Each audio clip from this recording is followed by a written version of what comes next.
Hey guys. Tonight we begin with the sad, strange, and sometimes downright dangerous life of a man whose job was to make everyone else laugh. The medieval court jester. The floppy hat, the bells, the jokes. It all sounds like fun and games, until you realise you were one wrong joke away from the dungeon. So, before you get comfortable, take a moment to like the video and subscribe, but only if you genuinely enjoy what I do here. And let me know in the comments where you're tuning in from, and what time it is for you. It's always fascinating to see who's joining us from around the world. Now, dim the lights, maybe turn on a fan for that soft background hum, and let's ease into tonight's journey together.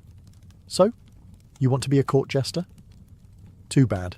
No one wants to be a jester. It's not something you train for. It's something that happens to you, like the plague, or being born left-handed in a world of swords. Most jesters didn't start out dreaming of juggling turnips in front of moody aristocrats. They were often chosen, not for their ambition or resume, but because of something unique about them. You might have had a limp, a hunchback, a high-pitched voice. Maybe you were unusually clever, unusually weird, or unusually short. Either way, someone important pointed and said, "That one, he's funny. Let's keep him." Congratulations. Your personality has been conscripted. Sometimes it started with a single joke. You made a noble laugh once at a feast, probably by accident. You slipped in the mud, or mocked a rival baron just loud enough to be heard. The next morning, you're not back in your peasant hut. You're in the castle, being handed a hat with bells and a new job description. Be entertaining forever. Other times, you were purchased. Yes, bought. Lords sometimes collected jesters, like they collected exotic animals or oversized goblets. If you were especially witty or weird-looking, you might get gifted from one court to another like a party favour wrapped in sarcasm. You didn't apply to be a jester. You got chosen the way a chicken gets chosen for the stew pot, suddenly and without consultation. And from that moment on, your life was no longer your own. You were the designated laugh dispenser, dragged out during feasts, summoned during tense political meetings, and paraded like a mascot when foreign diplomats came calling. You couldn't say no, you couldn't walk away. Not unless you wanted to return to the farm, or worse, get mistaken for a vagrant and end up in the stocks. Because in the medieval world, a man without a job, land, or purpose was just asking to be arrested for existing. So yes, in theory, you're an entertainer. But in reality, you're a high-pressure, low-pay, full-time joke machine kept on retainer by people who can have you whipped for bad timing. And that's just how the audition worked. You may not be on stage with a spotlight, but make no mistake. In the medieval court, you're always performing. Being a jester isn't a job you clock into. It's your existence. You eat, sleep, and breathe among nobles, but you're never really one of them. You're their entertainment, their curiosity, their live-in what-if scenario, the court's emotional support oddity. You're not allowed to be invisible. Everyone sees you, and they expect something the moment they do. A joke, a twirl, a clever insult at someone else's expense. You are, in essence, the world's most exhausted novelty act, forever one smirk away from being called boring. Even when you're not officially summoned to perform, you're still being watched. Walking through the Great Hall, better strut. Passing the Queen's table at supper, better wink or curtsy, ironically. Sitting alone in the corner for 5 seconds. Someone will say, "Why isn't the fool being foolish?" And heaven forbid you show a real human emotion. Sadness. That makes people uncomfortable. Anger. Dangerous. Quiet reflection. Suspicious. If you're not grinning like an idiot while half dancing on one foot, they assume you're planning treason. Worse still, you live in the palace but not like a prince. You sleep somewhere near the kitchens or tucked into a spare closet that used to house brooms. Your quarters are just close enough to hear all the laughter, but never be included in it. You eat what's left over, you wear what's given, you exist as a fixture of fun, not a person. And if someone important is bored or irritable, guess who gets summoned to fix it? You. If a nobleman's hunting party failed, if the wine cellar ran dry, if the king's favourite dog coughed weird. Someone is coming to knock on your door at midnight with, "Do something amusing." You are not allowed to be. You are only allowed to entertain. Which means the line between your true self and your persona gets so blurry, you forget who you were before the bells and jokes and forced smiles. In the medieval court, you don't just wear the costume, you are the costume. And trust me, the show never ends. Being a jester sounds fun, until you realise you're required to be funny constantly. You don't get to be off. You don't get quiet days. You don't get to have moods. Your entire identity is expected to be one endless laugh track, no matter what else is going on in the world, or your own life. Your job description?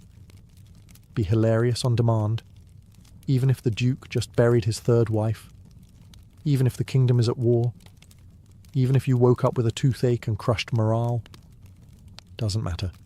You're still expected to juggle, tell a pun, or fall flat on your face with grace. No pressure, right? And don't even think about reusing jokes.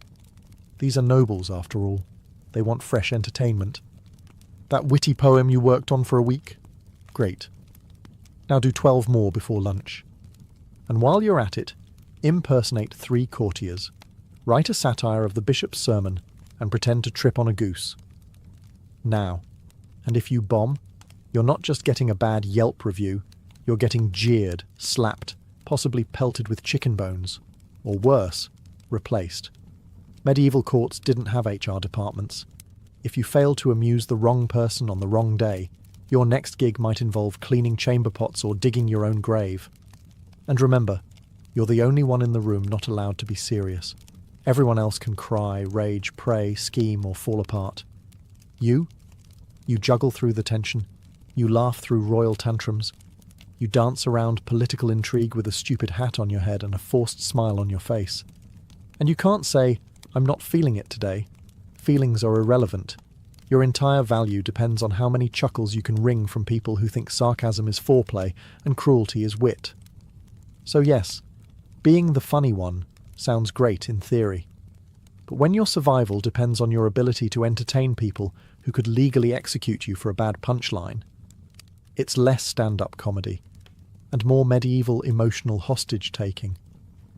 In a medieval court, the line between funny and offensive is razor-thin, and you're expected to tiptoe across it blindfolded, juggling insults.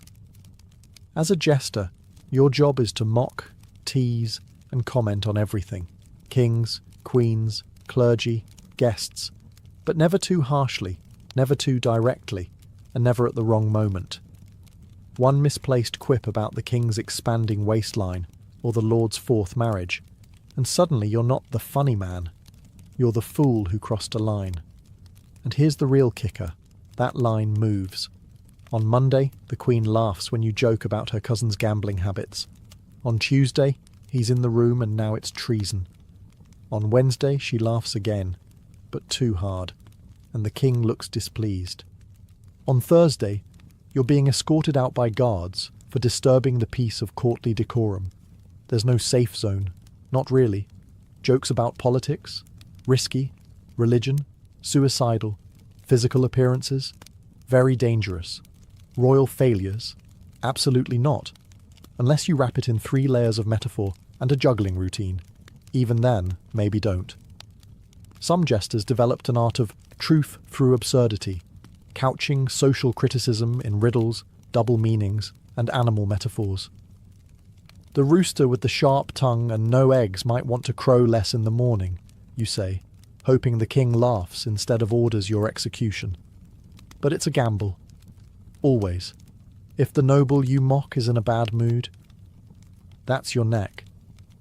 If the bishop thinks your joke implies he's greedy, that's blasphemy. If the court turns against you, the same people who once roared with laughter will suddenly clutch their pearls and pretend they never found you amusing. And don't expect anyone to defend you. The jester isn't protected. You're not clergy. You're not nobility. You're a fool with a license to speak, a license that can be revoked with a single glare. Some jesters were whipped. Some were banished. Some were hanged. Others were retired, which in medieval terms often meant buried without a funeral. So yes, Humour was your weapon, but it was also your noose. And in court, timing was everything. Miss the beat. Lose your head. Before you even speak, the room is already laughing at what you're wearing. As a medieval jester, your wardrobe isn't made for dignity. It's made to humiliate. The moment you step into court, your entire outfit screams one thing. I'm not a person. I'm a punchline. Let's start with the hat. The famous coxcomb. A multicoloured, flopping-horned monstrosity with bells attached to the tips. Bells. Not because it helps with your performance, but because people want to hear you coming like a walking wind chime of low self-worth. Your tunic? A checkerboard of clashing colours. No sane tailor would combine on purpose. Yellow and blue. Red and green. Bright, garish patches sewn together like a tapestry made by someone who hates your dignity. Your shoes? Curled-toe slippers, also with bells. Perfect for slipping on spilled mead or tripping over your own relevance. They make you look like a court-approved goblin, which frankly is the point. Even your belt is a joke, often oversized or knotted in ways that prevent practicality. Need to carry a knife or pouch? Forget it. That's not what you're here for. You're here to jiggle, dance and fall on your face in a glorified mascot uniform. And while nobles wear velvet, silk, fur and gold thread embroidery, your clothes are made from the cheapest scraps of wool and linen. If it's itchy, heavy or stained, perfect. The worse it feels, the better it looks. The audience must always remember you're beneath them. Now imagine wearing this to every feast, every wedding, every royal negotiation. There's no variation, no wardrobe change, no formal jester wear. You are visually ridiculous 24/7. Even when you're dead serious, you look like a colouring book exploded on your body. And don't expect compliments. People don't say, "Nice hat." They say, "Try not to trip over your bells today, fool." Or worse, they tug your sleeve just to hear you jingle like a holiday decoration with abandonment issues. So yes, your clothes might be iconic, but they're also a uniform of humiliation. A reminder that even when your words are sharp, your outfit must be dull-witted enough to reassure the powerful that you're never truly a threat. Just an echo in a funny hat. You sleep under the same roof as dukes, barons and kings. But make no mistake, you're not one of them. You're part of the furniture, like a tapestry that makes noise. Your room, if you're lucky enough to have one, is a glorified storage closet tucked behind the kitchens or near the servants' quarters. A space just far enough to remind you you're not important, and just close enough to be dragged out at a moment's notice for a midnight joke or awkward wedding toast. At meals, you don't sit with the nobles. You stand near them, close enough to overhear gossip, be insulted mid-bite, or have a piece of chicken flung at your head in jest. You might be allowed to eat from the same platters, but always last, after the nobles, the priests, the dog, and occasionally the stable boy. And yet, you hear everything. Affairs, plots, murmured insults, the truth behind marriages and treaties. You are the unwanted ear in the room, the one nobody stops talking around, because in their minds, you're too lowly to matter. You're harmless, a fool. But that doesn't stop you from knowing everything, and sometimes that knowledge keeps you alive, or gets you killed. The irony is cruel. You live among nobility, you know their secrets, you share their meals, but socially, you're stranded. The nobles won't befriend you. The servants won't trust you. You're too high for one world, too low for the other. Your presence is tolerated, but not respected. You're allowed into spaces peasants never see, but only so long as you're amusing. You're patted on the head like a performing animal, not welcomed like a guest. If you speak too plainly or ask for something real, a favour, protection, respect, you're reminded immediately. Know your place, fool. You are, quite literally, a resident outsider. You can mimic the court, mock the lords, entertain the ladies, but you'll never inherit land, marry into nobility, or wear a sword for honour. Your future is as fixed as your bells. So yes, you live with the nobles, but you live among them the way a shadow lives among light, always present, never truly visible. You've spent years honing your skills, juggling knives, reciting witty verse, playing instruments, mimicking voices, composing satire that could rival Cicero. And yet, no one thinks of you as talented. They think of you as amusing. That's the curse of being a jester. No matter how much skill, creativity, or performance mastery you have, your genius is constantly treated like a party trick. You compose clever rhymes in multiple languages. They'll chuckle and say, "Do the funny face again." You craft a biting piece of political satire disguised as a joke about sheep. Someone throws a grape at your head and tells you not to get too clever. You are expected to be brilliant, but never acknowledged as such. If a noble sings a song, everyone applauds. If you sing better, the room goes silent. If a baron tells a joke, it's praised for its boldness. If you tell the same joke better, it's called sassy or inappropriate, and woe unto you if you actually outshine someone important. Nobles don't like being upstaged, especially by someone dressed like a Christmas ornament. You're supposed to sparkle, not eclipse, so you play a strange game, perform just well enough to keep your job, but not so well that you make anyone feel inferior. Be witty, but not wise. Be sharp, but not threatening. Be brilliant, and then immediately juggle something to remind everyone you're not that clever. It's a balancing act on the edge of a sword. And here's the real tragedy. Many jesters were incredibly skilled. Musicians, acrobats, poets, political thinkers, all hiding behind a mask of idiocy, because brilliance in a fool's mouth is only tolerated if it comes with a pratfall and a jingle. You know what's worse? They laugh hardest when you mess up. Miss a joke? Trip mid-dance? Drop a lute? That's when they roar. Not because you meant to, but because failure reinforces what they want to believe, that you're just an idiot in a loud outfit, not someone clever enough to mock them in their own tongue. So yes, your talent may be the most refined in the room, but your applause? It only ever comes wrapped in condescension. Feasts in a medieval court are grand, glistening roasts, overflowing wine goblets, minstrels plucking away in the background. It's a festival of excess. And you're the main course of humiliation. From the moment guests arrive, nobles are eyeing you like a toy they can poke for laughs. Do a trick, fool. Tell a joke. Imitate Lord Wensley and his lazy eye. You perform, not because you want to, but because the mood of 100 powerful drunken nobles depends on your ability to not take offence while being publicly mocked, grabbed, teased, and possibly slapped. You don't sit at the table. You orbit it like a bright, jingly satellite of shame. You move from group to group like a courtly Roomba, cleaning up awkward silences with a clever line or a badly timed handstand. You are always available, but never invited.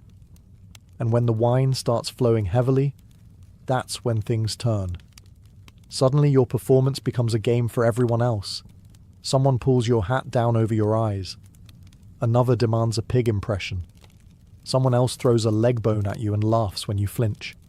Because here's the thing. You're not just entertainment. You're a social punching bag. A safety valve for the elite.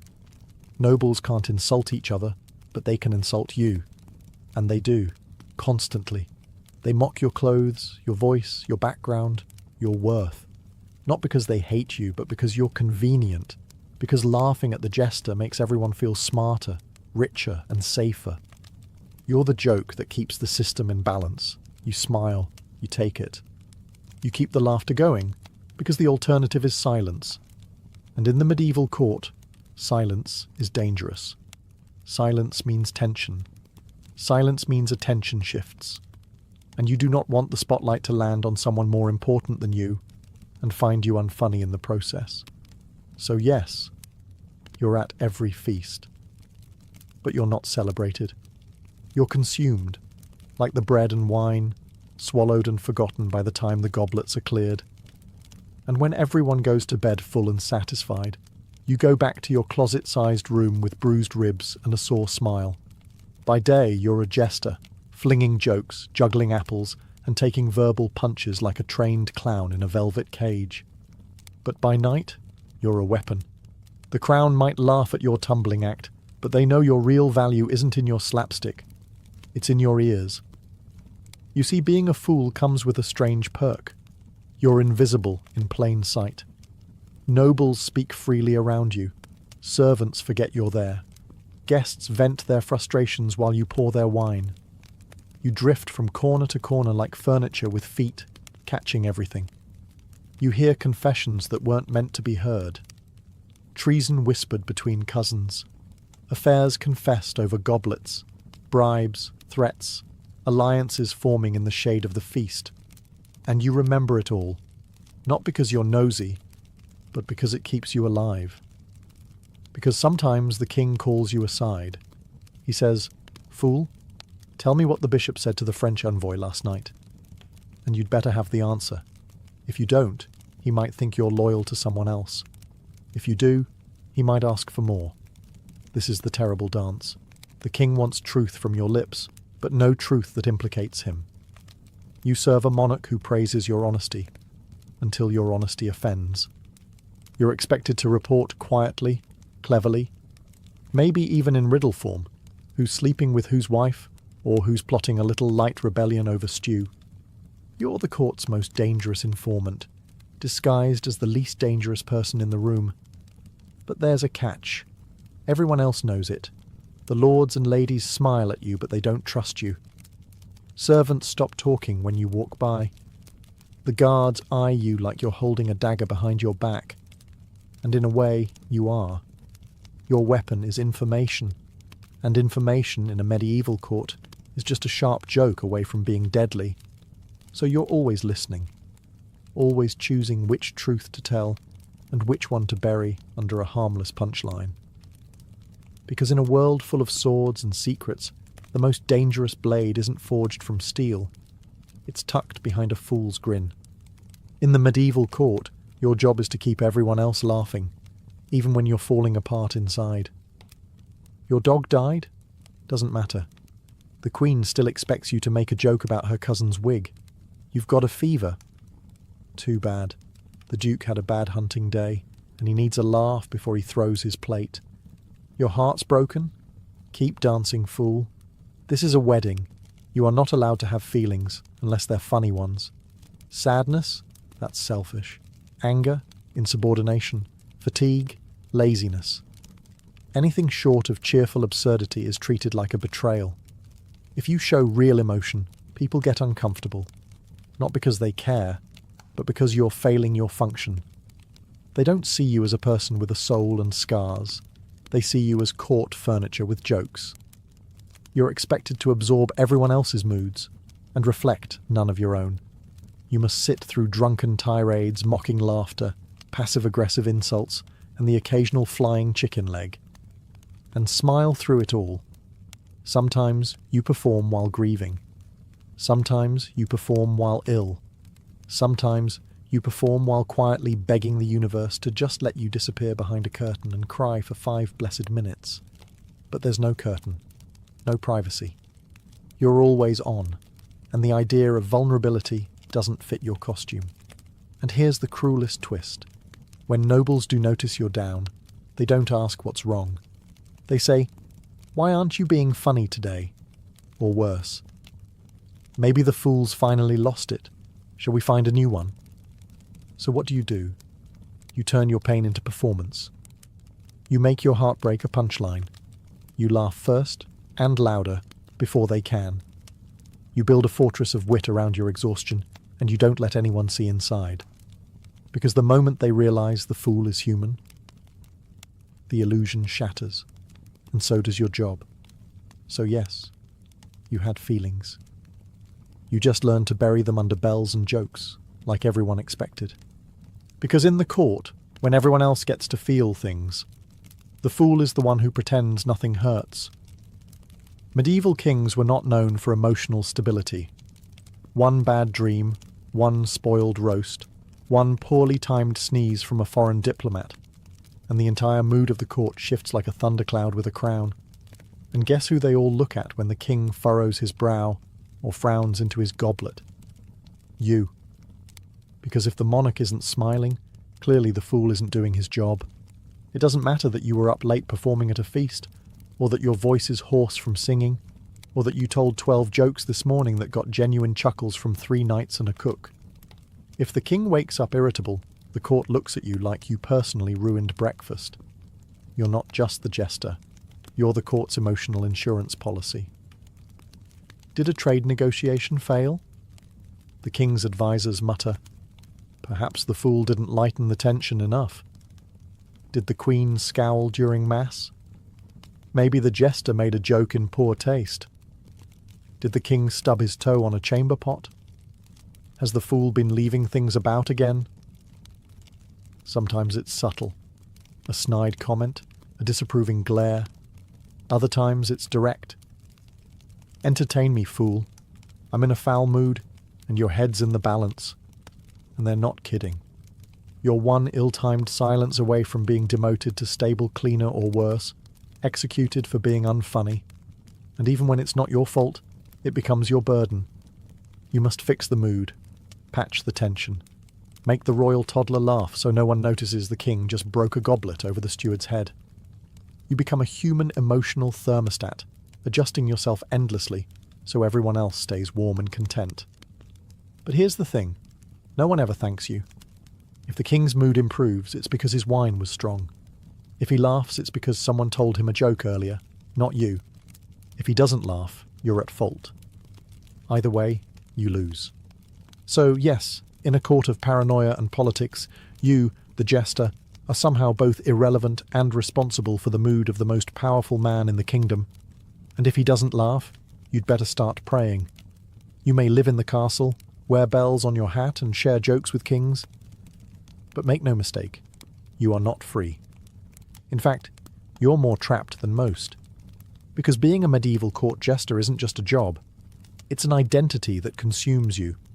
Once you're labelled the fool, that's it. There's no promotion, no career change, no, "I'd like to try something different."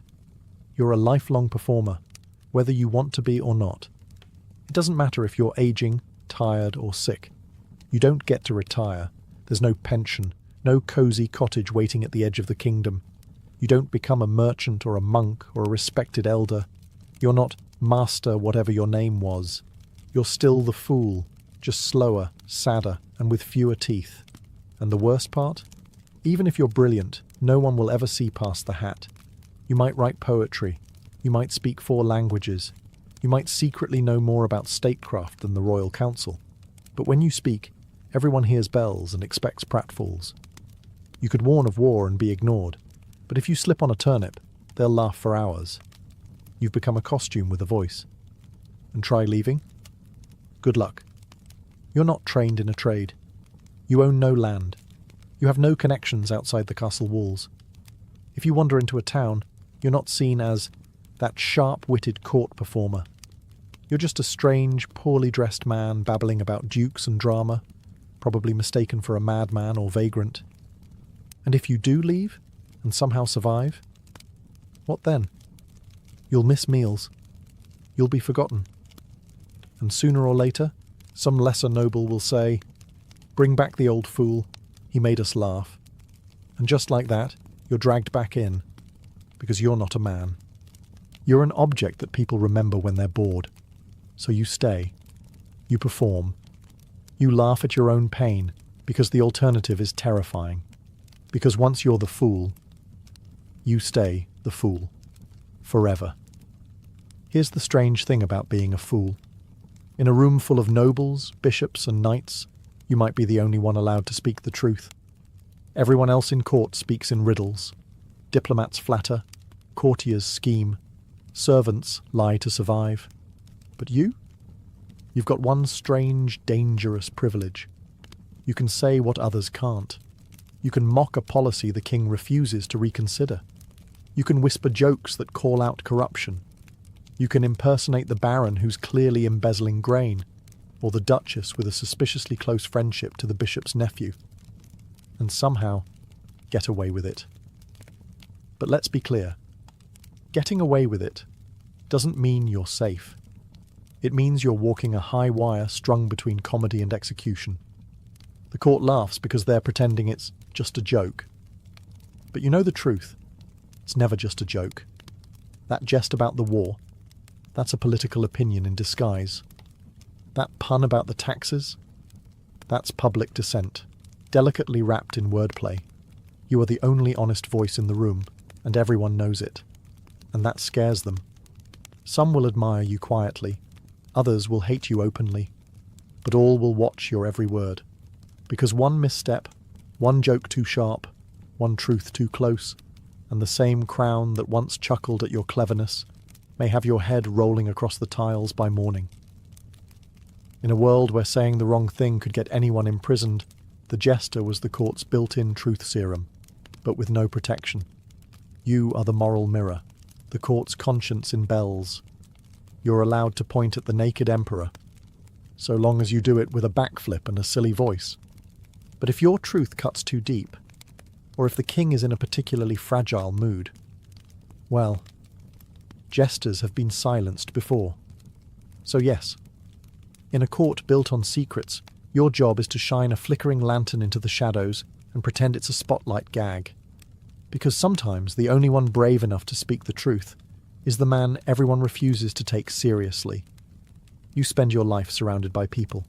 Nobles, knights, ladies, guests. You entertain at feasts, weddings, coronations, and even funerals. Your voice echoes in great halls. Your jokes fill chambers with laughter. And yet, when your time comes, no one is there. The jester's life is filled with noise, but his death is usually silent. You die in a corner room, unnoticed, unmourned. No parade, no eulogy, no marble slab etched with your cleverest line. You don't get remembered like a knight or a bard. You're not written into songs or family histories. You're just gone. Maybe the cook mentions you once, years later. Remember that fool who used to dance like a goat? Maybe a new jester finds your old bells in a drawer and doesn't ask whose they were. Or maybe no one remembers you at all, because someone else took your place before your bed even went cold. Because you weren't a person to them, not really. You were a sound, a colour, a flicker of amusement, replaceable, disposable, and the very thing that made you valuable, your ability to disappear behind a joke, is the same thing that ensures you're forgotten. You never marry, you never have heirs, you never own land or build a name. You make everyone else feel important, but you leave no legacy of your own. Even your closest friend in court, the steward who once laughed at your imitation of the bishop, won't visit your grave. You might be buried outside the churchyard, because fools weren't considered holy enough for consecrated ground. Too many jokes, not enough prayers. You lived for their laughter. You measured your worth in their joy. But laughter is fleeting. It echoes once and fades. And when you're gone, the halls grow quiet, until the next fool arrives, juggling for applause. So yes, your life brought others cheer. You made kings forget their worries and lords drop their pride. But when your candle finally burns out, there's no crowd, no fanfare, just silence. And maybe, just maybe, the soft jingle of bells, remembered by no one. To the lords and ladies of the medieval court, the jester was entertainment. Comic relief in a tense world of politics, war, and ceremony. But look closer, and you'll see. The jester wasn't just there to amuse. He was there to remind. He was a walking contradiction. Low-born, yet allowed to mock kings. Powerless, yet speaking truth to power. Ridiculed, yet feared. He stood at the centre of the feast, jingling and spinning, not to be celebrated, but to be studied. Because the jester was a mirror. His jokes revealed things no one else dared to say. His puns disguised political commentary. His mimicry revealed hypocrisy. And every time he made the room laugh, he also made it squirm. Because somewhere in the slapstick, there was always a sliver of truth. The fool was safe to laugh at. Until he wasn't. Until he pointed out too much. Until the room realized, this man in bells and rags understands us better than we'd like. And so he became more than a performer. He became a symbol, a reminder that power is fragile, that truth, even dressed in comedy, can be dangerous, that laughter is a weapon, one that can cut deeper than any sword. In a world obsessed with order and hierarchy, the jester was the exception, and that's what made him so necessary. He walked the halls of power not because he was respected, but because he reminded the powerful of what they feared most: being ridiculous, being exposed, being human. But the joke, in the end, was never truly on the nobles. It was on him. He sacrificed dignity, freedom, legacy, and peace of mind for the fleeting approval of people who would never see him as an equal. His genius was hidden beneath absurdity, his wisdom wrapped in wordplay, his truth dismissed as foolishness. And yet, centuries later, we still remember him, not as a clown, but as something more complex, more haunting, more real. The medieval jester was not a joke. He was a warning that sometimes the only one telling the truth is the one you're busy laughing at. Long before curtains rose and actors bowed, ancient theatre was born in a swirl of wine, masks, and divine chaos. It didn't start with playwrights or applause. It began with Dionysus, the Greek god of wine, fertility, ritual madness, and performance. In 6th century BCE Athens, theatre wasn't just culture, it was cult. The earliest dramas emerged during the City Dionysia, a spring festival honouring the god himself. Citizens flooded the city in celebration. Livestock were sacrificed. Wine flowed like rivers. And in the midst of this revelry, something miraculous happened. People started acting, not pretending, but becoming, taking on voices not their own, dancing in frenzied circles, chanting choruses that blurred the line between prayer and performance. The centerpiece, a dithyramb, a wild hymn-like chant, performed by a chorus of up to 50 men, moving in rhythm, faces masked, eyes aflame with ecstasy. These weren't actors as we know them. They were vessels, mediums, each voice a drop in the divine pool of Dionysian energy. Then came a man named Thespis. Legend says Thespis stepped out from the chorus around 534 BCE and spoke as a character, rather than as part of a group. Just like that, the concept of an actor was born. That's why we still call performers thespians today. Imagine it, one man, alone on stage, claiming to be someone else. It must have felt like blasphemy, or magic. The Greeks were hooked. What began as sacred ritual started evolving into structured performance. Playwrights like Aeschylus and Sophocles would soon refine it further, adding a second and third actor, introducing dialogue, plot, and the idea of dramatic conflict. But the spiritual core never left. These early performances took place in massive open-air theatres carved into hillsides, most famously the Theatre of Dionysus in Athens. It could hold up to 17,000 spectators, all gathered in a semicircle to witness something that straddled religion, art, and civic duty. So no, theatre didn't start in silence. It arrived loud, masked, drenched in wine, and fueled by gods. The stage wasn't just a place to pretend, it was a portal to myth, madness, and meaning.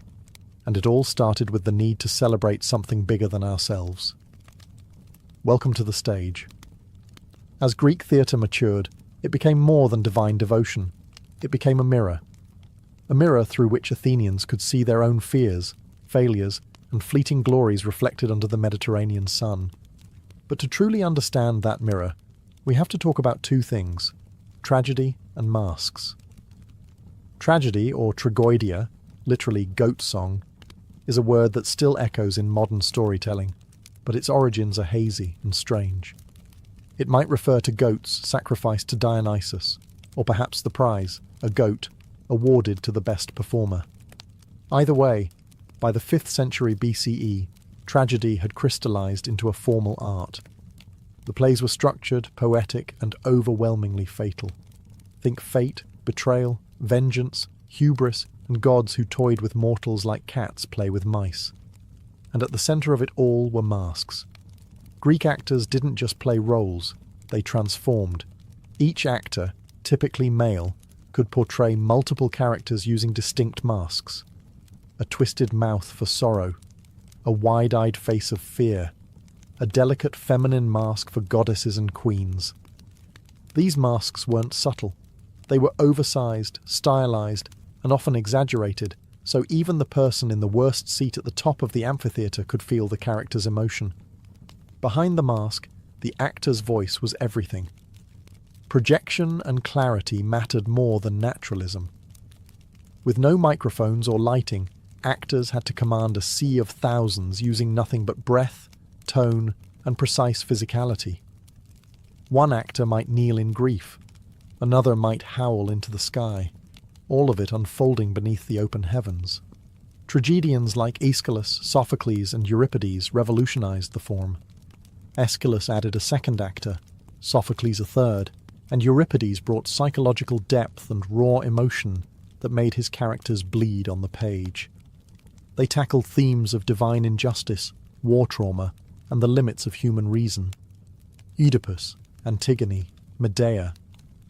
These weren't just plays. They were philosophical battlegrounds. And yet, despite all this darkness, Greek theatre wasn't a funeral. It was a civic celebration. Tragedies were performed competitively, like Olympic Games for the soul. The entire city would attend, including the poor. Wealthy citizens even paid for the production as a form of public service. The stage had become sacred ground, and the mask, a tool of revelation. The Greeks had found a way to stare into chaos, and call it art. While tragedy grappled with gods and doom, Greek comedy pulled down its tunic and mooned the universe. By the late 5th century BCE, as Athens blossomed into a cultural and intellectual superpower, comedy emerged as its rebellious younger sibling.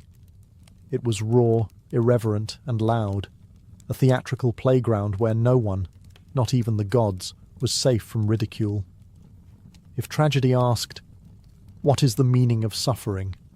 comedy asked, "Why is Zeus such a pompous idiot?" The master of this art was Aristophanes, the Shakespeare of satire. His plays like Lysistrata, The Clouds and the Frogs were brilliant, bawdy, and biting. Lysistrata, for example, tells of women who withhold sex to force their men to stop waging war. It was revolutionary, hilarious, and politically loaded. Imagine watching a play where the characters are making fun of your government, your neighbours, and your own bad habits, and everyone's laughing in the open. Comedy plays were still part of religious festivals, like the City Dionysia, often performed right after the tragic trilogies. The audience would go from crying over Antigone to roaring with laughter as a chorus of dancing sausages mocked corrupt politicians. Masks in comedy were even more exaggerated than those in tragedy. Grotesque faces with bulging eyes, snub noses, and enormous, male appendages to guarantee laughter even from the back row. Costumes were padded, wigs were wild, and the chorus might show up as frogs, wasps, birds, or clouds, depending on the joke. But Greek comedy wasn't all slapstick. It was deeply political. Aristophanes attacked warmongers, philosophers, and playwrights with surgical precision. The Clouds mocked Socrates so ruthlessly that some scholars believe it contributed to the public mistrust that eventually led to his trial. As the classical age matured, comedy evolved. New comedy, in the 4th century BCE, softened the satire and focused on domestic plots.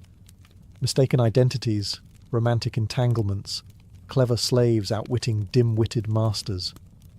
Playwrights like Menander laid the groundwork for what would later influence Roman comedies and even modern sitcoms. Greek comedy was more than laughter.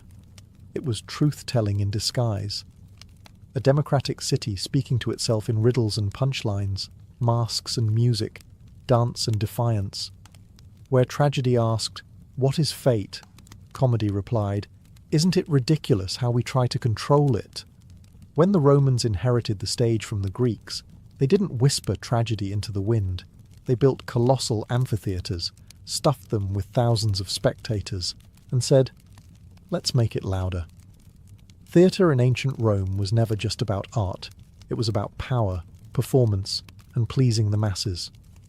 The earliest Roman plays were translations of Greek works, adapted by playwrights like Livius Andronicus and Plautus, who Romanized the humour, dialed up the physical gags, and simplified the plots for wider appeal.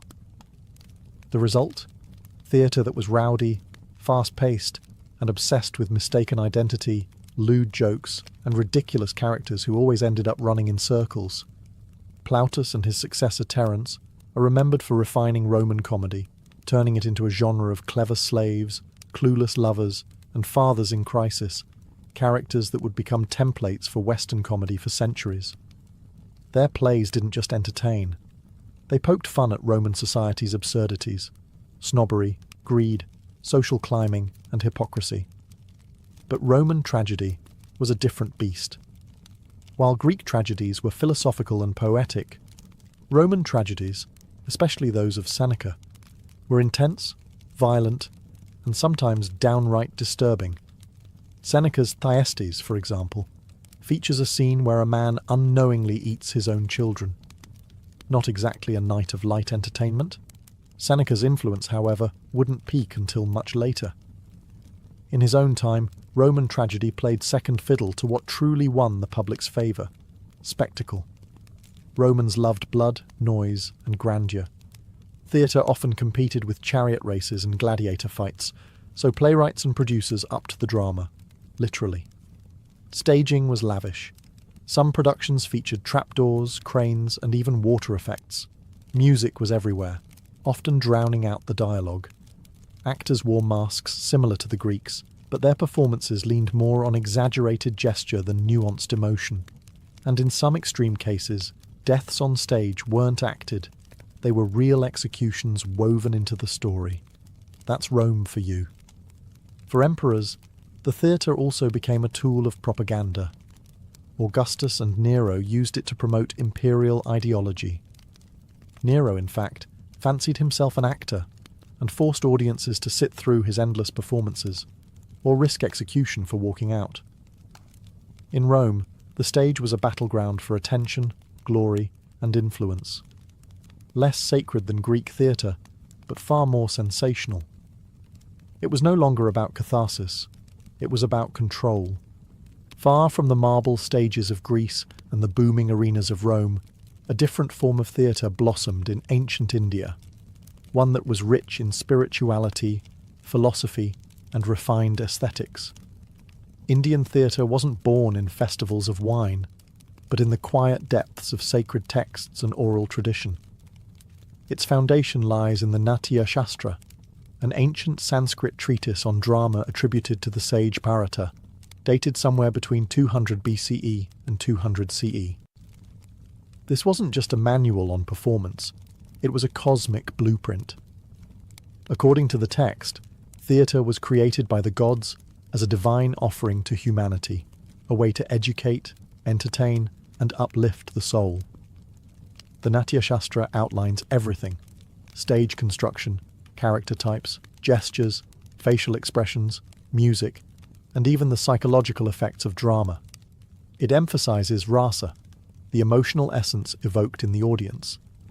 Whether it's Shringara, romantic love, Karuna, compassion, or Raudra, fury, each play aimed to stir the soul and guide it toward enlightenment. Performances were elaborate, yet disciplined. Actors trained for years in voice, movement, and mudras, codified hand gestures used to express meaning without words. Dialogue was often sung or chanted, and stories came from epic texts like the Mahabharata and Ramayana, weaving together mythology, morality, and magic. One of the earliest known playwrights was Kalidasa, whose drama Shakuntala still stands as a masterpiece of world literature. His works weren't just popular, they were revered. Audiences expected to be moved emotionally and spiritually. They came not just for a story, but for a refined experience of being. Theatre in India was inclusive in an entirely different sense. While elite courts often sponsored performances, folk traditions also flourished. Sanskrit theatre existed alongside regional village drama, puppet theatre, and dance drama forms like Kathakali and Yakshagana, each with its own rules, costumes, and musical rhythms. Unlike in Rome, where the goal was spectacle, or in Greece, where the aim was civic reflection, Indian theatre sought to harmonise, to balance emotion, intellect, and spirit. It was both performance and prayer, art and dharma. In this world of silks, incense, and layered symbol, the actor wasn't just an entertainer. They were a spiritual vessel, bridging myth and reality, embodying the timeless stories that made sense of life and death. In ancient China, theatre didn't erupt into existence. It unfolded, like a delicate fan, over centuries of music, dance, and ritual. Before there were scripts and actors, there were shamans, court performers, and sacred ceremonies blending movement with meaning. Chinese theatrical roots stretch back over 3,000 years to the Zhou dynasty, when masked dances known as nuo were performed to ward off evil spirits. These weren't for laughs, they were solemn, spiritual affairs. Over time, these rituals evolved, absorbing elements of storytelling, mime, and music. By the Tang dynasty, 7th–10th centuries CE, a true theatrical form was taking shape, one that balanced aesthetics, discipline, and philosophy. The Tang court, under Emperor Xuanzong, even established the Pear Garden, the first known royal acting academy. Actors trained in voice, dance, acrobatics, and gesture. It's no wonder that performers in traditional Chinese theatre are still called children of the Pear Garden today. But it was during the Yuan dynasty, 13th–14th century, that Chinese drama truly bloomed. Under Mongol rule, Confucian censorship loosened, and popular entertainment surged. Zhazhu, a genre of poetic drama, rose in prominence. It featured structured arias, comic interludes, and strong female leads, sometimes played by actual women, a rarity in global theatre history. Enter Guan Hanqing, a Yuan playwright often compared to Shakespeare. His works, like The Injustice to Do Yi, were packed with emotional depth, social critique, and lyrical beauty. They told stories of unjust rulers, moral dilemmas, and tragic heroines, with performances relying on symbolic gesture, stylized movement, and minimal scenery. The audience was expected to read the body as much as hear the words. From these roots came Chinese opera, a rich and dazzling tradition that fully emerged by the Ming and Qing dynasties. The most famous form, Peking opera, or Jingju, crystallized in the 18th century. With ornate costumes, color-coded makeup, martial arts, and piercing falsetto voices, it turned performance into a ritualized visual language. Each movement, raising a sleeve, tilting the head, was loaded with meaning. The stage was almost bare, yet your imagination filled it with mountains, palaces, and battlefields. And unlike Western theatre, Chinese opera didn't aim for realism, it aimed for essence. Chinese theatre didn't just tell stories, it transmitted values, preserved history, and expressed a worldview where heaven, earth, and humanity danced in quiet harmony. In Japan, theatre emerged not with clamour or excess, but with stillness, subtlety, and sacred restraint. Among the world's oldest surviving theatrical forms, No is unlike anything that came before or after. Born in the 14th century, No was less a performance for the masses and more a ritual for the refined soul, a whisper of drama in a world obsessed with noise. No traces its lineage to Dengaku and Sarugaku, folk dances, Buddhist chants, and comic sketches that entertained both commoners and monks. But in the 1300s, a father-son duo changed everything. Kanami and his son Xiami elevated No into a structured, poetic, and deeply symbolic art form. Xiami, a performer, writer, and theorist, gave No its heart. His treatises laid down a philosophy of beauty rooted in Yugen, a kind of mysterious grace or profound subtlety. In No, less wasn't just more, it was everything. Each performance blends music, dance, poetry, and drama into a single fluid expression. Actors move slowly, deliberately, often appearing more like statues than performers. Dialogue is sung or chanted, accompanied by a small ensemble of flute and drums. There is no illusion of realism. Instead, the experience is dreamlike, more like witnessing a ghost story told from within the ghost. And speaking of ghosts, many no plays are literally about spirits. Dead warriors, lost lovers, mad women, and wandering monks are frequent characters. These are not action-packed stories, but meditations on memory, loss, and longing. The main actor, or shite, typically wears a carved wooden mask, frozen in an expression that shifts subtly with the angle of the head or light. These masks are sacred objects, not props. No's stage is minimal, just a bare wooden platform with a painted pine tree backdrop. Yet this simplicity is deceptive. Every element, from the shuffle of the actor's feet to the rustle of silk robes, is choreographed to evoke the spiritual beneath the surface. Time seems to slow. The mundane dissolves. Supported and patronized by the samurai class, No became an aristocratic art. It wasn't made for cheering crowds. It was for introspection, for connection to something eternal. Even today, performances remain largely unchanged from 600 years ago. In No, the stage becomes a threshold between worlds. Life and death, form and void, voice and silence. While grand stages and noble actors stole the spotlight in many cultures, another kind of theatre quietly thrived in the shadows: puppet theatre. In Asia especially, puppetry wasn't just child's play. It was a powerful medium for myth, morality, and memory, where the inanimate whispered truths the living dared not say. In Indonesia, particularly Java and Bali, the ancient art of wayang kulit, shadow puppetry, emerged as a sacred tradition. Thin, flat puppets made from buffalo hide were intricately carved and painted, then held behind a white screen with a flickering oil lamp. The result? Silhouettes dancing in flickering light, conjuring entire worlds from shadow. At the centre of it all was the dalang, the puppet master.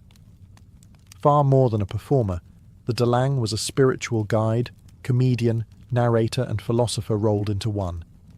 With a single voice, he portrayed dozens of characters from Hindu epics like the Mahabharata and Ramayana. The stories might last for hours, even through the night, accompanied by the rhythmic pulse of a gamelan orchestra. Wayang wasn't just entertainment. It was a ritual act, often performed during temple festivals, births, funerals, or political ceremonies. Each puppet symbolized more than a character. It was a force, a lesson, a karmic echo.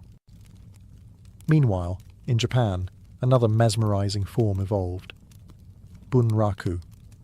Unlike wayang's silhouettes, bunraku puppets are large, lifelike, and manipulated by 3 puppeteers in full view of the audience.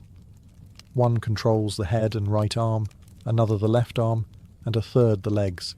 It takes years of training before a puppeteer can even touch the puppet's head. The result? Uncanny realism. A puppet woman tugs her sleeve in heartbreak. A warrior trembles before death. It's mesmerizing. The narration, however, is delivered by a single chanter, seated beside a shamisen player. His voice becomes thunder, tears, whispers, rage. The puppets move, but the soul comes from his throat. Puppetry thrived precisely because it could say what humans couldn't. In strict societies, puppets mocked emperors, questioned fate, and explored forbidden love or vengeance without retribution. After all, it wasn't a man accusing the king, it was just a doll. Whether in flickering shadows or under full lantern light, puppet theatre turned wood and string into mirrors, reflecting the deepest fears, dreams, and truths of the cultures that created them. From the drunken chants of Dionysus to the silent grace of No masks, ancient theatre didn't simply vanish. It echoed forward, reshaping how we tell stories even today. Its legacy isn't just etched in stone ruins or dusty scrolls. It's alive in every stage, screen, and script. The Greeks gave us structure. Their innovations, dialogue, dramatic conflict, character arcs, are the very bones of modern storytelling. The three-act play. That's Aeschylus whispering through time, the tragic hero undone by hubris, straight from Sophocles. Even the concept of a fourth wall, that invisible boundary between actor and audience, was something the Greeks played with centuries ago. The Romans, for all their love of spectacle, passed down a different inheritance: theatre as mass entertainment. Their open-air amphitheatres became the architectural model for everything from Shakespeare's Globe to modern sports arenas. And their comedies, full of farce, mistaken identities, and bawdy misunderstandings, laid the groundwork for Western sitcoms and slapstick. In the East, the impact of theatre is no less profound. Indian drama, with its focus on emotional resonance and the balance of aesthetic moods, rasa, influenced not just performance but classical dance, cinema, and poetry. The philosophical weight of the Natya Shastra continues to inform Indian storytelling today. Chinese opera, with its colour-coded symbolism and stylized expression, inspired centuries of visual storytelling. Even martial arts cinema owes much to the rhythmic, choreographed combat of opera performers. Meanwhile, Japan's No and Bunraku remain living traditions, still performed, still revered, their minimalism influencing modern directors like Kurosawa and even Western experimental theatre. And the puppets? They've multiplied. From shadow plays in Southeast Asia to digital avatars on TikTok, the idea of animating the inanimate remains irresistible. Puppetry's ability to distill emotion into pure gesture has influenced everything from children's television to avant-garde performance art. But perhaps the most enduring legacy of ancient theatre is this: the human need to perform, to watch and be watched, to slip into another's skin and return changed. Every ritual, every meme, every monologue on a dim-lit stage is part of that same lineage, a search for meaning through motion, mask, and voice. So the next time you see a play, a film, or a TikTok skit, remember, you're witnessing not just entertainment, but a sacred echo. Theatre may have evolved, but it has never stopped being our oldest and most honest mirror. Sinane was born into a world where bloodlines were everything, and hers was sharp as a sword. Her father was Philip II of Macedon, the man who turned a fractured kingdom into a military machine. Her mother was Ordata, an Illyrian princess from a fierce warrior tribe to the west. Most Macedonian princesses were groomed for alliances and silk-draped diplomacy. But Sinane? She was raised for war. From the moment she could walk, Sinane lived under the weight of two powerful legacies: the tactical brilliance of her father and the unbreakable spirit of her Illyrian mother. While other royal girls were learning to weave, she was learning to wield a spear. Ordata, unlike most Macedonian queens, didn't just tolerate this, she trained her daughter herself. In Illyrian culture, women could fight alongside men. Strength wasn't just admired, it was expected. Sinane's early life was steeped in discipline. She rode horses across jagged terrain, practiced swordplay in the heat of the day, and studied the movements of armies instead of embroidery patterns. In the palace of Aegi, where her father plotted conquests, Sinane absorbed everything. She listened at the edges of war councils, watched how generals deferred to Philip, and understood, far too early, that power wasn't given. It had to be taken. Being Philip's daughter came with advantages, but also danger. Her half-brother Alexander, born to Olympias, would become the centre of Philip's world. The court buzzed with ambition, rivalry, and suspicion. Macedon wasn't a peaceful place, even at its peak. Murders, exiles, shifting alliances. This was her childhood. But Sinane was no passive observer. Even as a girl, she cultivated presence. She trained harder, spoke more boldly, rode faster. She knew her name would never be Alexander, but she could still carve her own legacy in the cracks between empires. By her teenage years, she wasn't just admired, she was feared. Not only for her royal blood, but for her refusal to fit the mould of a royal woman. She wasn't a pawn, she was a blade. Sinane was born in a palace, raised on horseback, and baptized in steel. She wasn't meant to survive in a man's world. She was meant to conquer it. To be born royal in Macedon was to be born into a game of strategy, but to be born the half-sister of Alexander the Great, that was a life spent balancing on a dagger's edge. Cynain and Alexander shared the same father, Philip II, but different mothers. His mother, Olympias, was infamous for her ambition and ruthlessness. Hers, or Data, was Illyrian royalty, tough as the mountain tribes she hailed from. From childhood, Cynain knew she would never be the heir. That title had already been handed to Alexander, the golden boy with the lion's mane and the philosopher's tutor. The court adored him, the generals feared him, and the world one day would kneel before him. But Cynain didn't kneel. As Alexander grew into the legend we now remember, Cynain carved a quieter, sharper path. While he rode into Persia, she remained in Macedon, observing how empires functioned from within.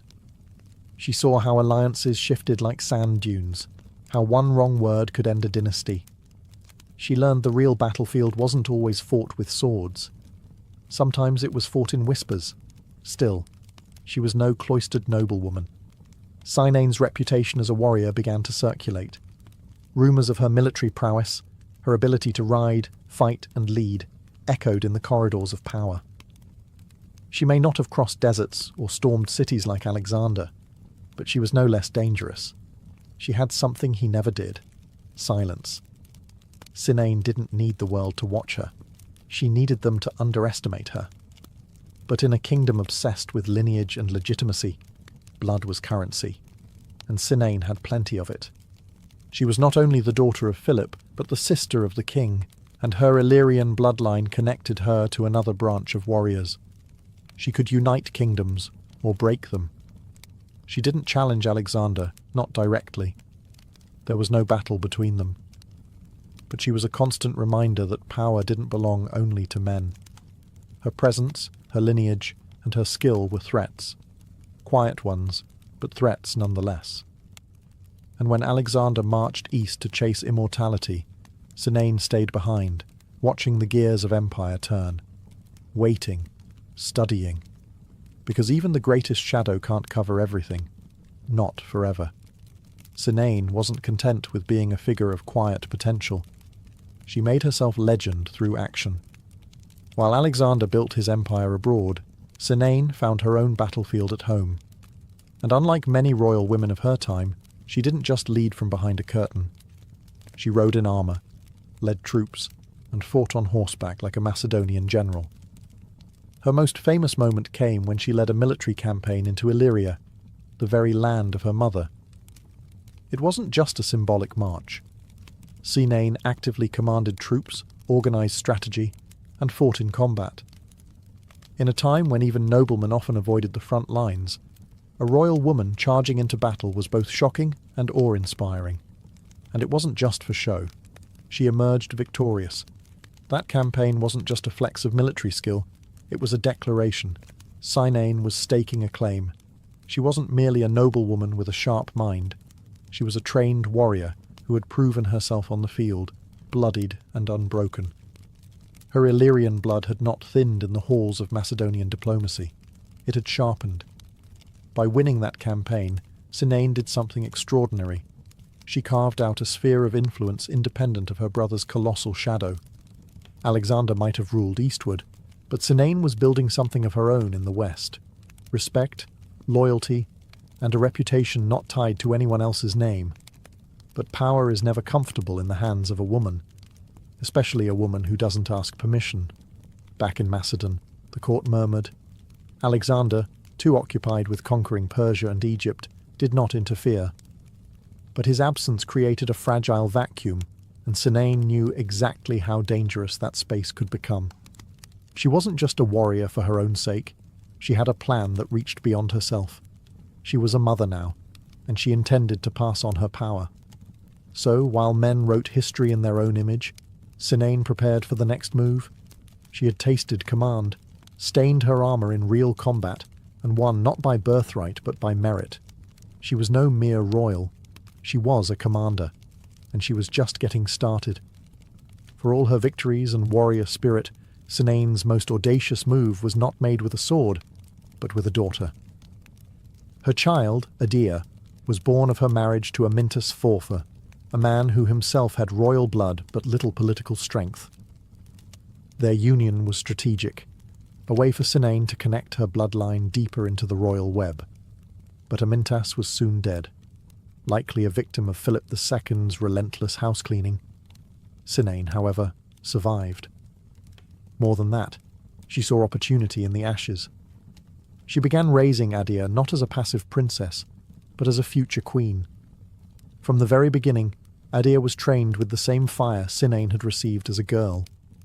This wasn't a child being groomed for a decorative marriage. This was a young woman being sharpened like a blade. Sinane personally oversaw her education, rhetoric, leadership, martial training, and most importantly, politics. It wasn't just about legacy. Sinane had watched the world unravel in Alexander's absence. The court was divided, the generals restless, and succession uncertain. Alexander had no legitimate heir. His empire was vast but fragile. The question of who would rule once he died wasn't just theoretical. It was a ticking bomb. Sinane had a plan. Her daughter would marry Aridaeus, Alexander's half-brother, who was considered next in line despite his intellectual disability. If Adia became his wife, and Sinane her advisor, they would have real influence over the Macedonian throne. This was more than ambition. It was survival. The empire was splintering. Power was being hoarded by generals and regents. Sinane saw that only through Adia could she continue to shape the future. She wasn't just trying to put her daughter on the throne. She was trying to protect Macedon from itself. But this was not a world kind to women who made moves like kings. Whispers turned to threats. The regents, particularly Perdiccas, one of Alexander's former generals, saw what was coming. A warrior mother raising a queen with a claim to the throne was too dangerous. Sinane, ever bold, prepared to travel with Adia to ensure the marriage happened. She was ready for resistance, but not the betrayal that awaited her on the road. She had trained her daughter for the throne. Now she would pay the price for it. Sinane knew exactly what she was doing when she set out for Asia with her daughter. This was not a diplomatic visit. This was a political maneuver, the kind that could change the shape of an empire. Adia, young but regal, was to be married to King Aridaeus. That union would tie Sinane's bloodline directly to the throne, and give her a front-row seat to the regency of Alexander's fractured empire. But the men in power saw it differently. To Perdiccas, the ambitious general serving as regent, Sinane was not a royal matron. She was a threat, a woman with her own army, her own agenda, and, worse still, public support. Soldiers admired her. Macedonians respected her. Her daughter had the blood of Philip, the charisma of a queen, and the backing of one of the last true heirs. Perdiccas couldn't risk it. As Sinane and Adia crossed into Asia Minor, they were intercepted by forces under Alcetus, Perdiccas's own brother. The moment was tense, the outcome chillingly swift. Sinane, unarmed but unshaken, stood her ground. Some sources say she demanded to see the king. Others suggest she attempted to rally the soldiers against the regents right there on the spot. But it was too late. The order had already been given. Sinane was assassinated, likely by Alcetus himself, or under his command. On the road, far from court, far from justice. She died not in battle, but by betrayal, stabbed not for her crimes, but for her ambition. What happened next shocked even hardened Macedonian veterans. The very soldiers who witnessed her murder reportedly rebelled. Sinane, after all, was the daughter of Philip II, a war hero in her own right. Killing a woman of her stature wasn't just a crime, it was sacrilege. So intense was the backlash that Perdiccas was forced to backtrack. In a stunning reversal, he allowed Adia to marry Aridaeus after all. But the cost had been steep. Macedon had lost one of its most capable minds and most dangerous women, not to enemies, but to its own fears. Sinane died with her armour off, but her strategy lived on. Her daughter was now queen. The next move was no longer hers, but it would still bear her name.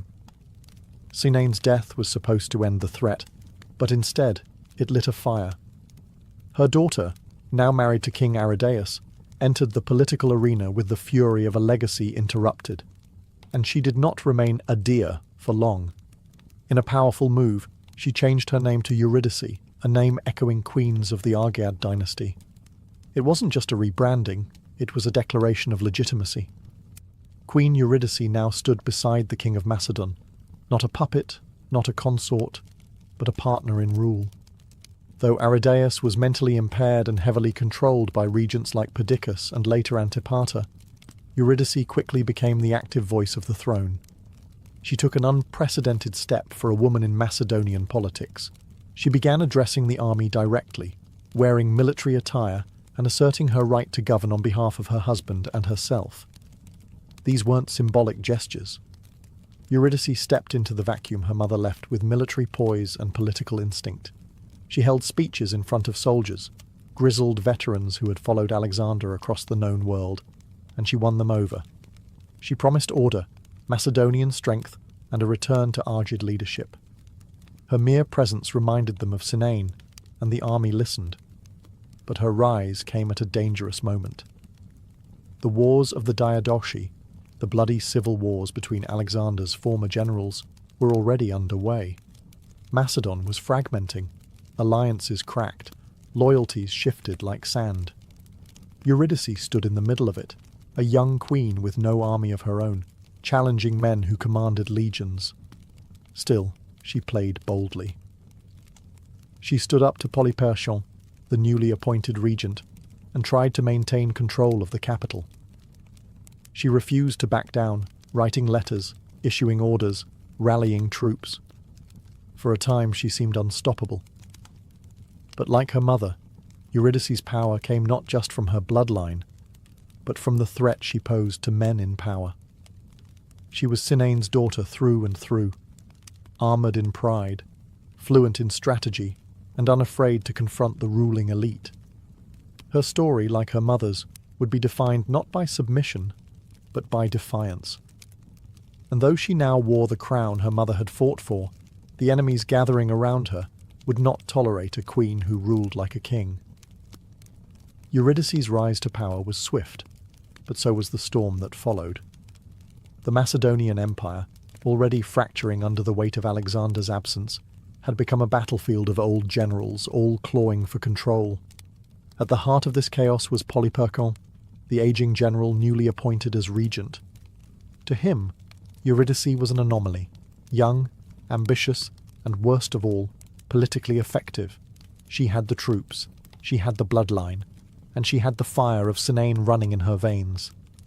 At first, Eurydice tried diplomacy. She challenged Polyperchon in writing, issuing royal decrees in her own name. She appeared in military dress before the army, calling out his authority.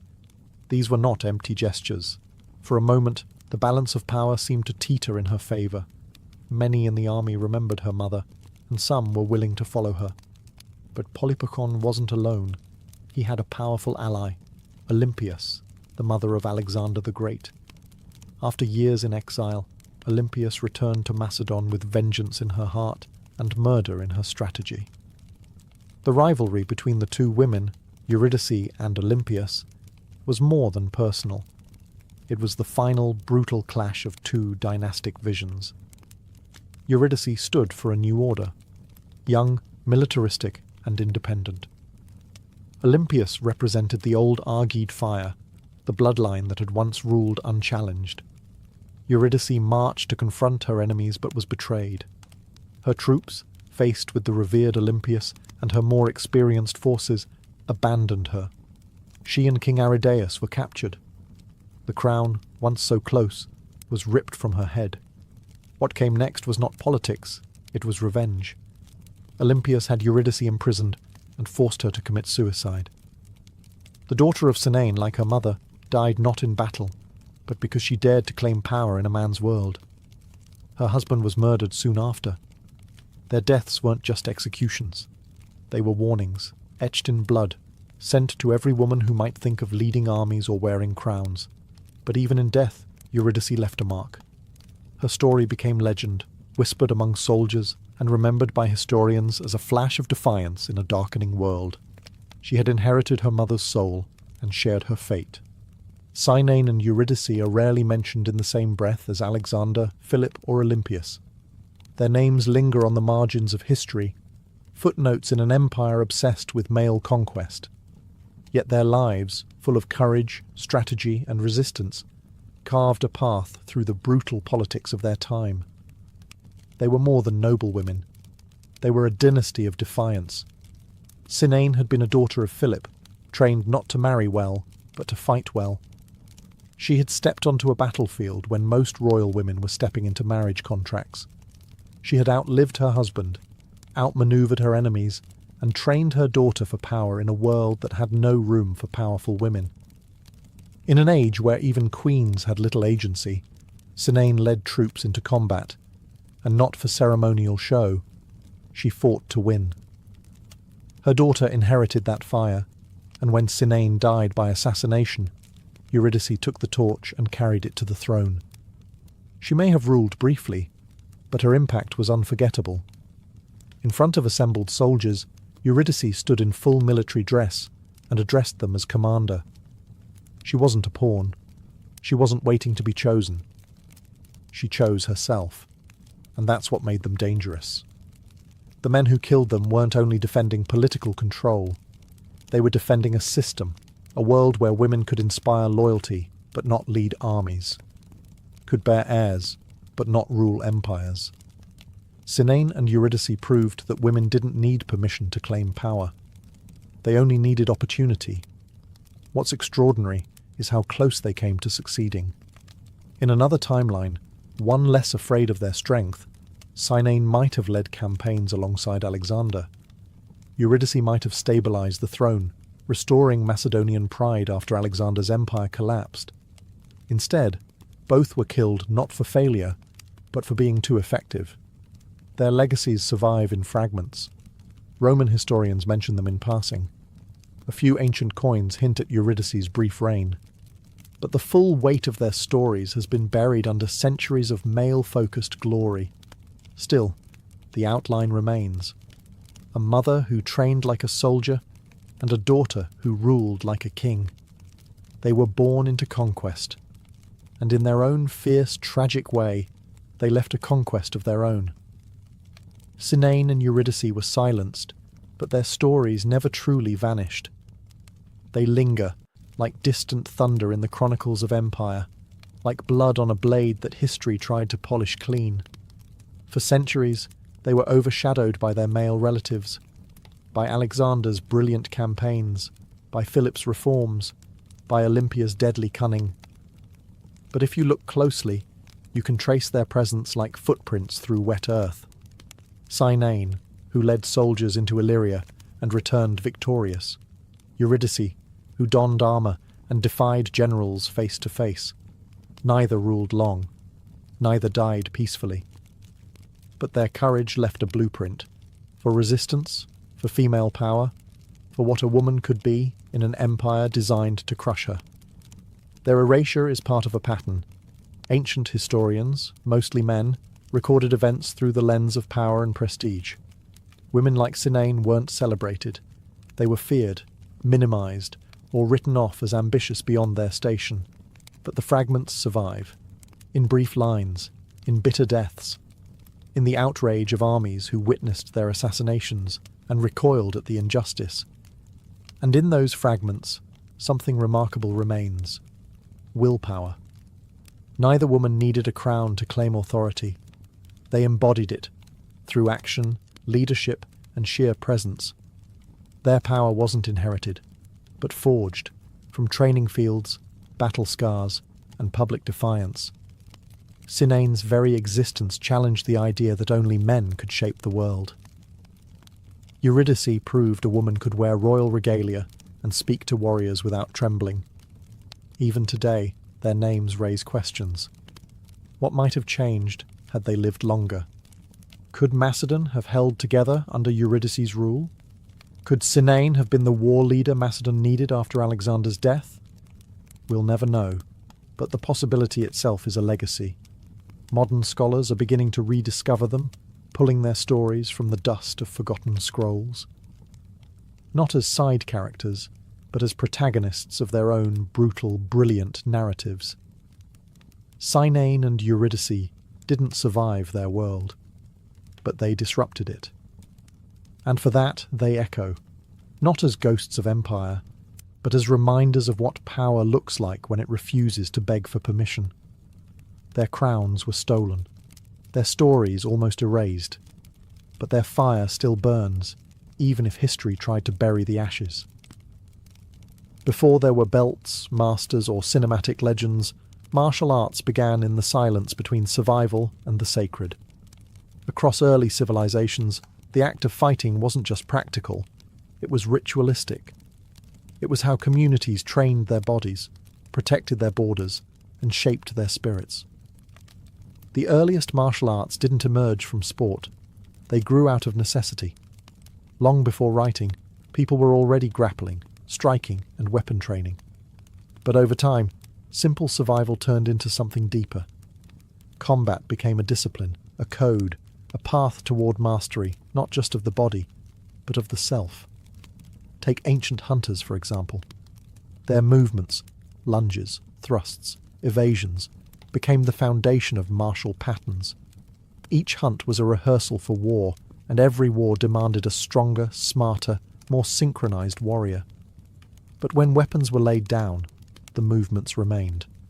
They were practiced again and again, until they became ritual, a kind of physical language that could be passed down across generations. Across the world, this pattern repeated. In the Indus Valley, carved seals from over 4,000 years ago show figures in stances eerily similar to those in modern martial arts.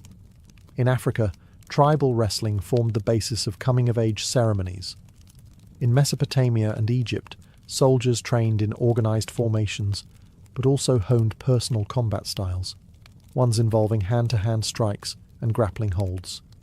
Their physicality was a kind of literacy. To fight was to speak the language of kings. And always, combat was paired with symbolism.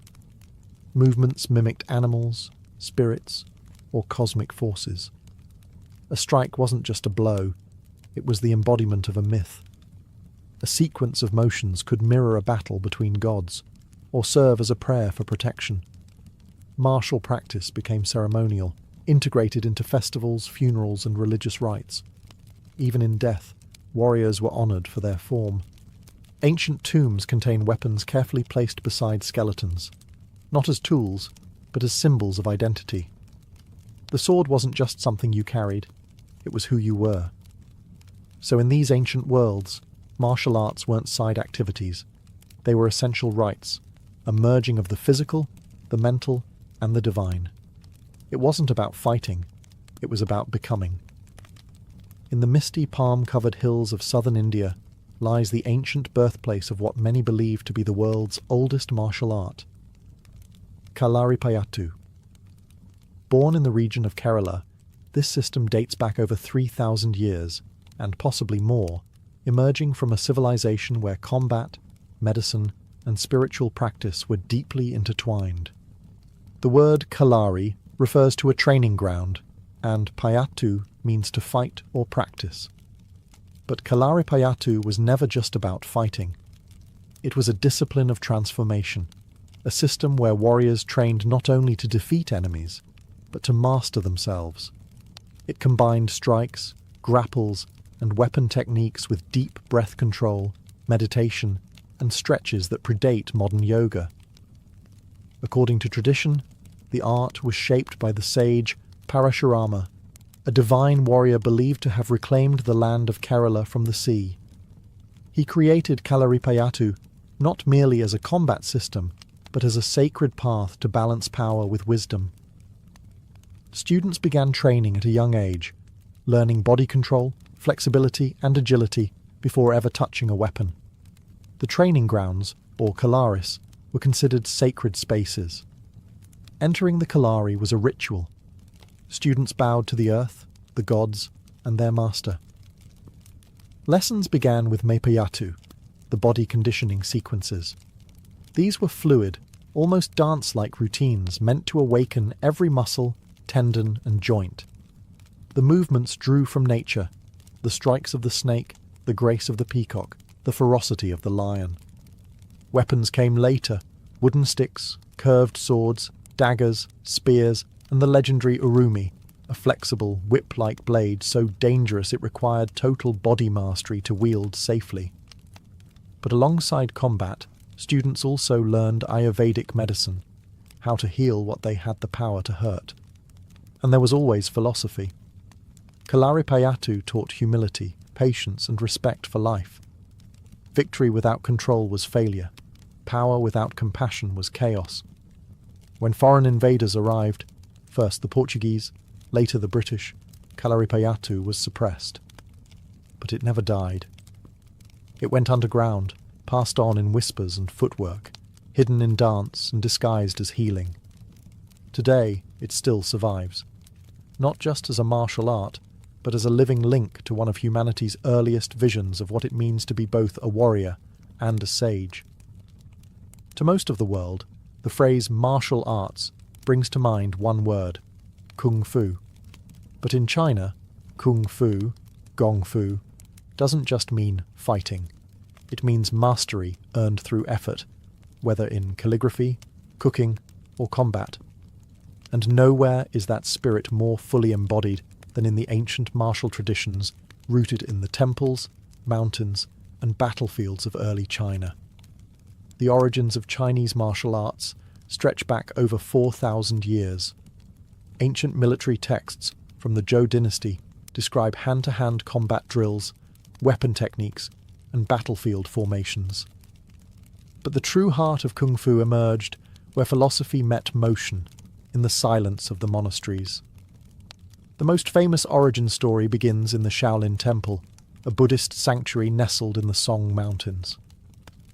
Legend says that in the 5th century CE, a monk named Bodhidharma, who travelled from India, introduced meditative practices that would evolve into Shaolin Kung Fu. He noticed that the monks, weakened from long hours of seated meditation, needed physical conditioning to balance the spirit. So he taught them forms, fluid movements that mimicked animals, synchronized breath, and sharpened awareness. Over centuries, these forms became complex martial systems, each with its own rhythm, philosophy, and purpose. Tiger style for strength, crane for grace, snake for fluidity. Every motion was a metaphor for a principle: attack with speed, defend with emptiness, strike with inner stillness. Shaolin monks weren't just fighters, they were spiritual athletes. They believed that to master combat, you must first conquer the self. This wasn't about brute strength, it was about internal power. The idea of qi, life energy, was central. Movements weren't random. They were vessels for circulating qi, balancing yin and yang, aligning body with cosmos. Kung Fu also branched beyond Shaolin. Taoist monks in the Wudang Mountains developed their own soft flowing styles, like Tai Chi, which emphasized harmony, breath, and the redirection of force. These styles prioritized energy control over impact, showing that martial power could come from yielding, not clashing. Throughout dynastic wars, cultural revolutions, and modernization, Kung Fu endured, not just as combat training, but as a living philosophy. It taught ethics, restraint, and discipline, to fight without anger, to win without arrogance. Because in China, the true enemy was never just an opponent. It was imbalance within. In the dust of ancient Greek arenas, under the blazing sun of Olympia, there was a martial art so raw and so complete, it made even seasoned hoplites flinch. It was called pankration, a word that means all powers, or total strength. And it wasn't just a sport. It was warfare, stripped of weapons and placed at the feet of the gods. Pankration first entered the Olympic Games in 648 BCE, and almost immediately it became legendary. A blend of wrestling and striking, this was full-contact combat at its most primal. Competitors punched, kicked, grappled, choked, and broke bones. The only two rules? No biting. No eye gouging. Everything else was fair game. But pancration wasn't chaos. It was discipline. Fighters trained in strategy and control, not wild brutality. They studied the mechanics of the human body, where to strike, how to pivot, when to lock a joint or crush the windpipe. They trained relentlessly in the palestra, where gymnastic conditioning met hand-to-hand tactics. Pancratiasts were admired not just for strength, but for technique and mental toughness. And the art wasn't confined to the games. Greek soldiers practiced pancration for the battlefield. It was part of the warrior's toolkit. If your spear broke, your shield splintered, and your sword fell, you fought with pancration. Close quarters, bare-handed, and unforgiving. Legendary tales grew around its champions. One speaks of Aristion of Phigalia, who died during a match after locking his opponent in a final submission hold. Though lifeless, his opponent conceded defeat, and Aristion was crowned victor posthumously. He became the embodiment of what pancration represented, absolute commitment, even unto death. Yet like many ancient martial systems, pancration faded with time. When Rome absorbed Greece, gladiatorial spectacle overtook it. Later, with the fall of the pagan world and the rise of new cultural orders, its practice all but vanished. But its legacy lived on, in the philosophy of using the whole body as a weapon, in the balance of aggression and control, and in the roots it planted in modern combat sports like MMA. Today, historians and martial artists alike view pancration as one of the most complete fighting systems of the ancient world. Because to the Greeks, true strength wasn't just about violence. It was about mastering every part of yourself in the moment when everything else was lost. When we think of ancient Egypt, we think of pyramids, pharaohs, and gods with animal heads. But beneath the golden mask of Tutankhamun and the shadow of the Sphinx was a militarized civilization where martial skill wasn't just a soldier's tool, it was a path to honor and status. Egypt's earliest records of martial arts appear not in text, but in art. On the walls of tombs in Beni Hassan, dating back to around 2000 BCE, there are over 400 depictions of grappling techniques, throws, locks, and stances. These images, striking in detail, show that Egyptian warriors trained in unarmed combat with surprising sophistication. Wrestling was not a pastime, it was a national passion. Young nobles trained in martial disciplines from an early age. Combat was seen as both physical excellence and spiritual preparation. The soldier wasn't just a fighter. He was a protector of Mayat, the divine balance of the world. To train the body was to prepare to defend that cosmic order. But Egypt's martial tradition extended far beyond wrestling. Warriors were schooled in stick fighting, known today in its modern descendant as tatib. This elegant yet fierce art involved rhythmic movements with a long staff, often performed to drums. Though it evolved into a ceremonial dance over the centuries, its roots were deeply martial, used by guards, soldiers, and royal bodyguards. Weapons training included archery, spears, daggers, and battle axes, but close-quarters combat was no less important. Egyptian warriors had to be versatile. In chariot warfare, for instance, soldiers were trained to shoot with deadly precision while racing at full speed, an ancient form of mobile martial art that demanded nerves of steel and unbreakable focus. Even in myth, martial prowess mattered. Gods like Horus, the falcon-headed protector, were warriors first, locked in eternal combat with chaos. Pharaohs modelled themselves on these divine fighters, presenting their victories as reflections of divine will. War was sacred, and those who fought it were not just men. They were instruments of order. Though Egypt's martial systems never survived in a formal lineage like Shaolin Kung Fu or Kalaripayattu, their spirit remains, etched in stone, in rhythm, and in ritual. Because along the Nile, to fight was not just to conquer, it was to preserve the universe itself. Long before the word samurai echoed through scrolls and songs, Japan's martial identity was already forming in the misty valleys and storm-swept shores of its islands. The origins of Japanese martial arts lie not in modern karate dojos or sword-fighting duels, but in ancient ritual, clan warfare, and spiritual discipline.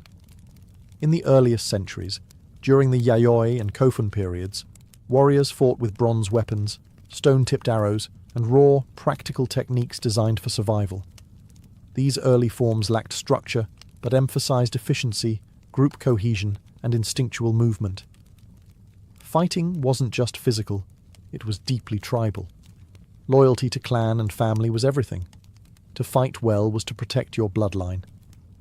But as Japan entered the Heian period, 794–1185 CE, martial culture began to crystallize. Mounted archery became central. The ideal warrior wasn't just a brute with a sword, he was a horseman, archer, and scholar. This period gave rise to the bushi, the early prototype of the samurai, whose code blended battlefield skill with personal honor. The foundation of many Japanese martial arts developed from this evolving warrior class. One of the earliest systems was kyujutsu, the art of the bow. Archers trained to shoot from horseback using the yumi, a tall, asymmetrical bow, requiring extraordinary strength and control. Over time, this evolved into kyudo, the way of the bow, which emphasized not just aim, but spiritual focus, breath, and mindfulness. Kenjutsu, or sword technique, also began to emerge, though swords were not yet the dominant weapon. Techniques were battlefield-tested, direct, and often brutal, far from the polished forms we associate with modern katana duels. Swords were tools, not symbols. Yet within the folds of these techniques, a code of conduct was growing. By the time of the Kamakura period, this code evolved into what we now know as Bushido, the way of the warrior. Honor, loyalty, self-discipline, and inner peace became as vital as victory. Martial training became not just preparation for war, but a moral path. Swordsmanship, archery, and later hand-to-hand combat systems like jujutsu were practiced as both physical arts and spiritual exercises. In early Japan, to fight was to follow a path of balance, between life and death, technique and heart, body and soul. And the warrior wasn't just expected to win, he was expected to die well. When we talk about the origins of martial arts, Africa is too often left out of the conversation. But across this vast and diverse continent, ancient cultures developed powerful, sophisticated, and deeply rooted martial traditions, systems shaped by survival, spirituality, and ceremony. These weren't just methods of combat, they were expressions of identity, heritage, and sacred duty. One of the most enduring African martial practices is dambe, the ancient combat sport of the Hausa people in West Africa. Traditionally performed by butchers and members of warrior guilds, dambe combines bare-knuckle boxing with powerful low kicks. Fighters wrap one hand, called the spear, in cloth or hardened rope, while the other remains open for defence. Matches often take place during harvest festivals and public gatherings, turning combat into celebration. But make no mistake, this is warrior training, preserved through ritual. In Senegal, another ancient tradition thrives, layam, or Senegalese wrestling.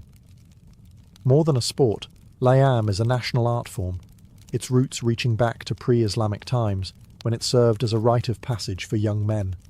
Wrestlers engage in powerful grappling, accompanied by drums, dance, and spiritual chants.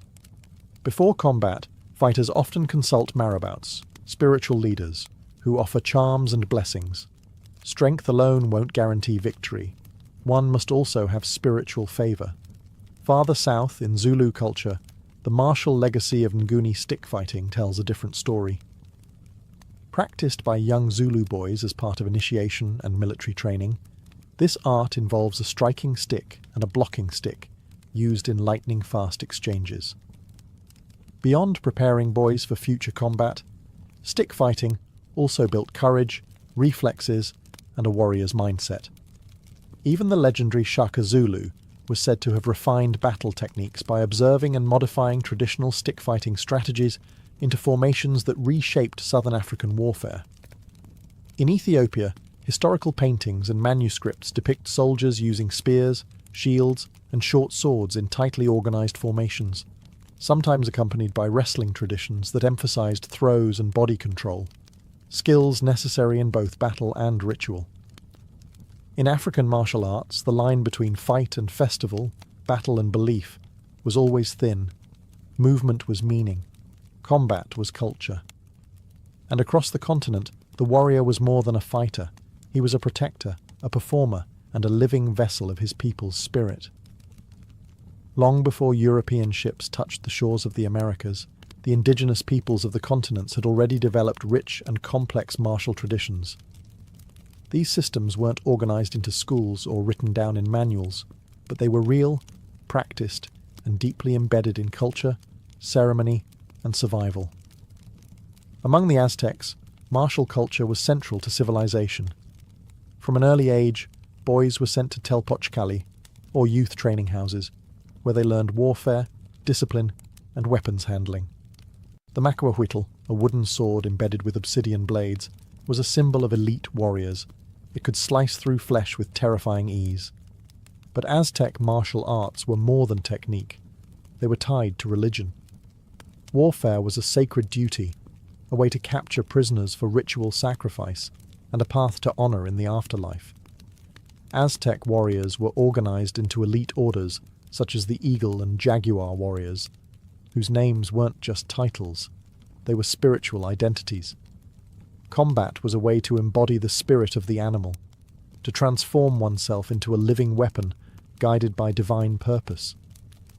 Farther south, the Inca Empire had its own formidable martial culture. While the Inca are better known for engineering and empire building, they trained soldiers extensively. Their warriors used slings, spears, bolas, and clubs with strategic precision, and trained in formations suited to mountain warfare. Young warriors were taught strength, endurance, and loyalty to the state. Warfare was not just political, it was ritualized, a test of cosmic balance. In the North American regions, many indigenous tribes practiced warrior rites tied closely to spiritual life. The Lakota, Apache, and Comanche, for example, had deep warrior traditions involving stealth, ambush tactics, horsemanship, and close-quarters combat. Skills were honed through hunting, scouting, and intertribal conflict. But what mattered as much as bravery was humility.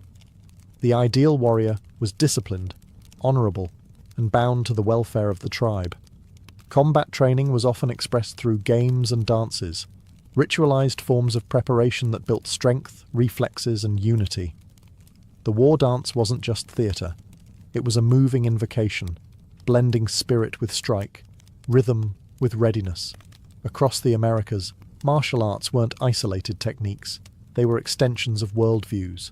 To fight was to serve, not just the tribe, but the land, the ancestors, and the balance of all things.